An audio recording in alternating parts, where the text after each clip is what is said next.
ভাস্কর, মরদেহ উদ্ধারের ঘটনায় নতুন কোনো তথ্য পেয়েছেন কিনা, আর কলকাতা পুলিশ কি বলছে? এখনো অফিসিয়ালি ভাবে এইটুখানি বলা যায় যে কলকাতা পুলিশের তথ্য থেকে বলা হয়েছে হ্যাঁ উনি ঝিনাইদহ 4-এর এমপি, এইটুকু পর্যন্ত তথ্য পেয়েছে। এবং তুমি যেমনটা বলছিলে গতকাল সন্ধ্যায় কিন্তু এই মরদেহ উদ্ধার করা হয়েছে, যেটা পুলিশের তরফ থেকে বলা হয়েছে। এবং আমি তোমাকে বলি কোড আনকোড যে সল্টলেক অঞ্চলে, কলকাতার যে সল্টলেক অঞ্চল, সেখানে নিউ টাউনের সঞ্জীবনী গার্ডেনের 56 BU এই ফ্ল্যাট থেকে, এই আবাসনের সঞ্জীবনী গার্ডেন যে আবাসন, সেই আবাসনের 56 BU এই এই নম্বর রুম থেকে বা এই নম্বর এই রুম থেকে কিন্তু তার মরদেহ উদ্ধার হয়েছে। মরদেহ উদ্ধারের সাথে সাথে দুজনকে গ্রেফতার করা হয়েছে পুলিশ সূত্রে, আমাদের এটা বলা হচ্ছে। এবং এর সাথে সাথে যেটা জানা যাচ্ছে, এরা আদতে কেউ অবাঙালি না, তারা কিন্তু বাঙালি। যে দুষ্কৃতি অভিযোগে দুজনকে যাদের গ্রেফতার করা হয়েছে। এখনো পর্যন্ত পুলিশ সূত্রে এইটুকুনি খবর। এবং পাশাপাশি যেটা বলা হচ্ছে যে ওই নিউ টাউন অঞ্চলের যেটা KL থানা, সেই KL থানার অন্তর্গত একটি মর্গে সেই মৃতদেহ রাখা আছে। এবং পুলিশ আরো তৎপর হয়েছে, কিন্তু যেহেতু সরকারিভাবে বা পুলিশ সূত্রে আমরা পুরোপুরি বিষয়টাকে আনতে পারছি না যে কি ঘটনা, কি কারণে মৃত্যু হয়েছে। আজকে ধাপে ধাপে আমরা জানতে পারবো। এই মুহূর্তে আমি আছি সল্টলেক, এখান থেকে কয়েক গজ দূরে নিউ টাউন, এবং সেখানেই তার মৃতদেহ পাওয়া গেছে। এবং তোমাকে যেমনটা বলছিলে তুমি, আমি তোমাকে আরো কয়েকটি তথ্য দিয়ে রাখি। আমরা কিন্তু বারে বারে বুঝতে পারছিলাম এই কলকাতা পুলিশ সূত্রে যে এটি পশ্চিমবঙ্গের মধ্যেই তিনি আছেন। হয় তিনি কোথাও গা ঢাকা দিয়েছেন, বা হয় তাকে কেউ লুকিয়ে রেখেছে, হয় বা তার কোনোভাবে না ফেরার দেশে চলে গেছে। পুলিশ এই তিনটে সূত্র নিয়ে কিন্তু বারে বারে এগাচ্ছিল। যদিও তাকে আমরা দিল্লি সূত্রে যেটা জানতে পেরেছিলাম যে দিল্লি আছে, এবং দিল্লি থেকে কোনোভাবে সে ঝাড়খণ্ড গেছে, এবং ঝাড়খণ্ডেই তার ট্রেক লাস্ট মোবাইল ট্র্যাক পাওয়া গেছে। এবং সেই মোবাইল ট্র্যাক অনুযায়ী বোঝা যাচ্ছে যে তাকে হয়তো ঝাড়খণ্ডে কোথাও উনি আছেন। কিন্তু বারে বারে কলকাতা পুলিশ যেটা বলছিল, না এটা হয়নি। কারণ কোড আনকোড পুলিশ কিন্তু একটি কথা আমাদের সামনে মুখ ফসকে বলে ফেলেছিল, সেটি হলো তার একটি ডায়েরি পাওয়া গেছে। এবং সেই ডায়েরি থেকে আমরা অনেক কিছু মিস্টিরিয়াস পাচ্ছি, এর বাইরে কিছু বলতে পারবো না, এটা কিন্তু পুলিশ আমাদেরকে জানিয়েছিল। এবং এর সাথে তোমাকে বলে রাখি, তুমি যেমনটা জানো যে 12 তারিখ সে চিকিৎসার কারণে তিনি পশ্চিমবঙ্গে আসেন। এবং পশ্চিমবঙ্গে যেটা বরানগর, অর্থাৎ উত্তর 24 পরগনা বরানগরে তার থেকে 20-25 বছরের তার যে পারিবারিক সম্পর্ক, গোপাল বিশ্বাসের বাড়িতে তিনি ওঠেন। এবং গোপাল বিশ্বাসের বাড়িতে ওঠার পর তিনি 13 তারিখ নিরুদ্দেশ হন। এবং তারপর থেকে সমস্ত ঘটনাটা সবাই জানে। এবং 18 তারিখ গোপাল বিশ্বাস তার নামে একটি ডায়েরি করে। এখানে একটি সন্দেহ পুলিশের মধ্যে মনে দানা বাঁধে যে যাকে 13 তারিখ থেকে পাওয়া যাচ্ছে না, যাকে ফোনে পাওয়া যাচ্ছে না, যে বারে বারে ফোনে মেসেজ পাঠাচ্ছে আমার সঙ্গে VIP আছে, আমি দরকার হলে ফোন করে নেবো, আমাকে প্রয়োজনে ফোন করবে না, তাহলে এই গোপাল বিশ্বাস ব্যক্তিটিও কেন সেই সময় এটাকে নিয়ে জানায়নি? কি কারণে তার মনে হলো যে 18 তারিখই তাকে ডায়েরি করতে হবে? কেন সে 16 বা 17 বা 13 তারিখের পর কেন মিসিং ডায়েরি করেনি? কোড আনকোড করে কলকাতার নিরিখে নিয়ম হলো, বা ভারতের নিরিখে একটি মানুষ যদি 48 ঘন্টা সে মিসিং থাকে, তাকে কিন্তু তৎপরভাবে সেই সংশ্লিষ্ট ব্যক্তিকে কিন্তু পুলিশকে জানাতে হবে। কিন্তু এখানে দেখা যাচ্ছে গোপাল বিশ্বাস 12 তারিখ তিনি এলেন, 13 তারিখ তিনি মিসিং হলেন, এবং 18 তারিখ তিনি ডায়েরি করলেন। এবং তিনিও একটি কিন্তু সোনার ব্যবসার সঙ্গে এই গোপাল বিশ্বাসও জড়িত।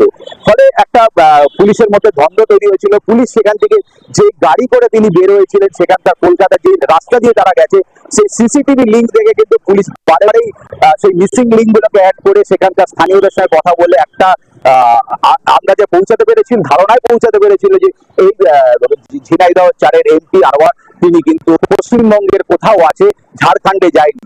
এবং এই পুলিশের কাছে আরেকটি তথ্য আমরা সেই সময় পেয়েছিলাম যে পুলিশ যেটা বলছিল যে না যাওয়ার কারণ হলো যে অনেকেই বলছে যে ঝাড়খণ্ডে গেছে। আসলে ঝাড়খণ্ডে যেতে হবে এমন কোনো ব্যক্তি নয়। সেই ব্যক্তিটার ফোন যদি কেউ ঝাড়খণ্ডে নিয়ে যায়, তবুও তার লাস্ট মোবাইল ট্র্যাক কিন্তু সেই ঝাড়খণ্ড রাজ্যেই পাবে। ফলে এই ক্ষেত্রেও তেমনই হয়েছে, তাকে এইখানে গুম ভাবে খুন করা হয়েছে। এবং তাকে যাতে মানুষ যাতে মিসগাইড হয়, বাংলাদেশ যাতে মিসগাইড হয়, বাংলাদেশ দূতাবাস, যেটা কলকাতার বাংলাদেশ দূতাবাস, দিল্লির বাংলাদেশ দূতাবাস, ভারতের যে মিনিস্ট্রি অফ অ্যাফেয়ার্স, এবং কলকাতা পুলিশ, দিল্লির পুলিশ, ঝাড়খণ্ডের পুলিশ, যাতে মানুষ এটা যাতে মিসগাইড হয়, যে কারণে মনে করা হচ্ছে দুষ্কৃতীদের মধ্যে একটা অংশ সেই মোবাইলটা ঝাড়খণ্ডে নিয়ে গিয়ে বন্ধ করে দেওয়া হয়েছে।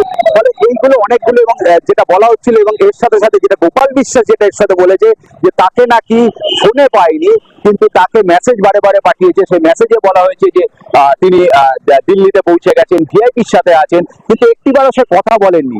তখনই পুলিশের সূত্র সন্দেহ হয়েছে যে লোকটি বাড়ির সঙ্গে কথা বলছে না, যে লোকটি তার বিয়ের সাথে কথা বলছে বলছে না, যে লোকটি কলকাতায় এসছে, যার 25 বছরের পুরনো সম্পর্ক, তারা তার সঙ্গে কথা বলছে না, কেন সেই ব্যক্তিটি শুধু মোবাইলে মেসেজে কথা বলছে?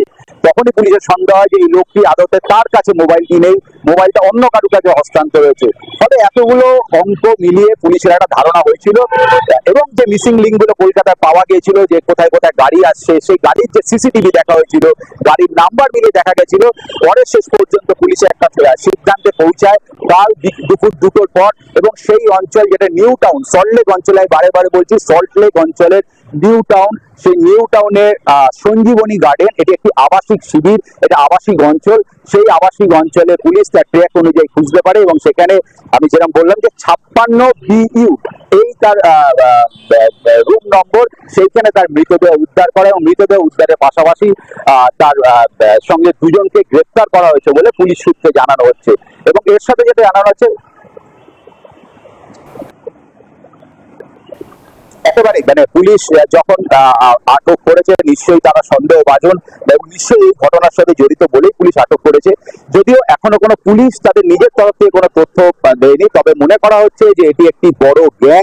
এই গ্যাংয়ের একটি অংশ কলকাতায় এই দুজনকে আটক করা হয়েছে, এবং তারা কিন্তু অবাঙালি নয়, তারা বাঙালি।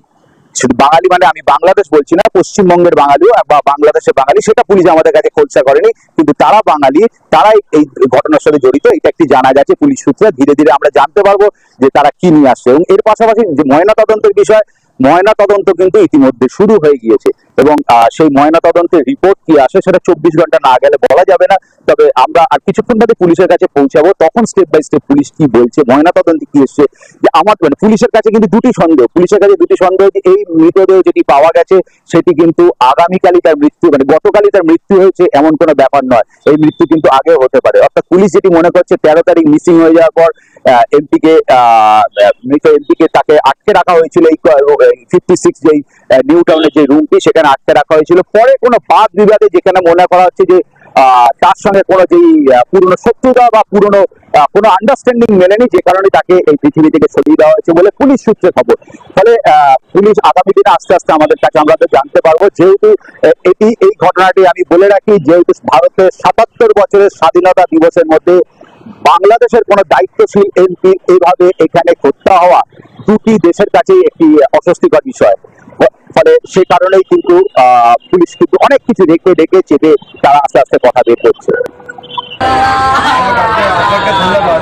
আপনি জানেন যে এই ঝিনাইদহের 4 আসনের এমপি আজিম আনাম এই দ্বিতীয়বারের মতো এখানে বিপুল ভোটের ব্যবধানে তিনি জয়লাভ করেছেন। তিনি গত 12 তারিখই চিকিৎসার জন্য গেদের সীমান্ত দিয়ে ভারতে প্রবেশ করেন। এরপর থেকে তার মেসেজ, এই মেসেজ পরিবার কখনো বিশ্বাস করেনি। তার প্রেক্ষিতে প্রধানমন্ত্রী এবং দিদি কার্যালয়ে অবগত করে বাংলাদেশের পুলিশও সেইভাবে তৎপরতায় কাজ করেছে।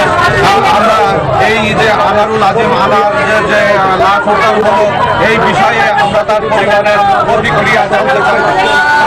এখানে আছে কান্নাকাটিতে তারা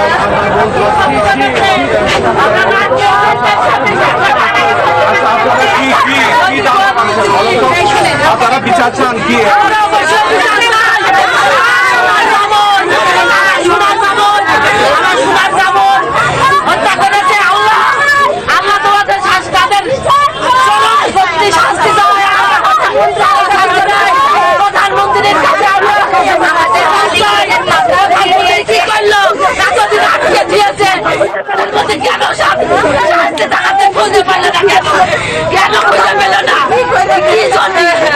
মোদি কেন খুঁজে পেল না? একটা মানুষকে গম করে দেখলো, কেন খুঁজে পেল না?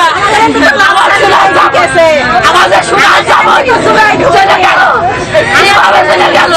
টাকা পয়সা সম্পদ নিয়ে যেত, আমার দামটা ফিরিয়ে দিত, কেন ওইভাবে গেল? কেন ওইভাবে নিয়ে গেল? সে তো কোনো ক্ষতি করেনি মানুষের। হ্যাঁ, আপনারা শুনলেন যে তার পরিবার এখানে নেতাকর্মীরা বলছে যে হত্যার সাথে বাংলাদেশের লোকজন জড়িত থাকতে পারে। আমরা এর সুষ্ঠু বিচার দাবি করছি।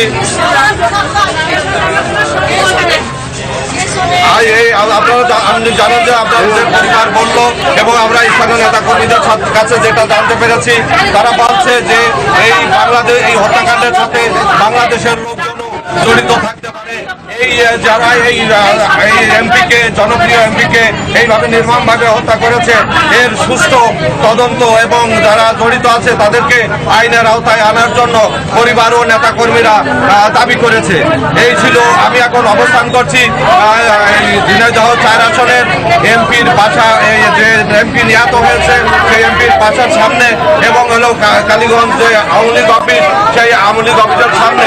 এই সকাল থেকে যেটা লোকজন জানতে পারে যে এমপি ভারতে নিহত হয়েছে, এরপর থেকে নেতা কর্মী, বিভিন্ন পর্যায়ের নেতা কর্মী আসতেছে। এই ছিল আমার কাছে আনার এমপির নিহতের সর্বশেষ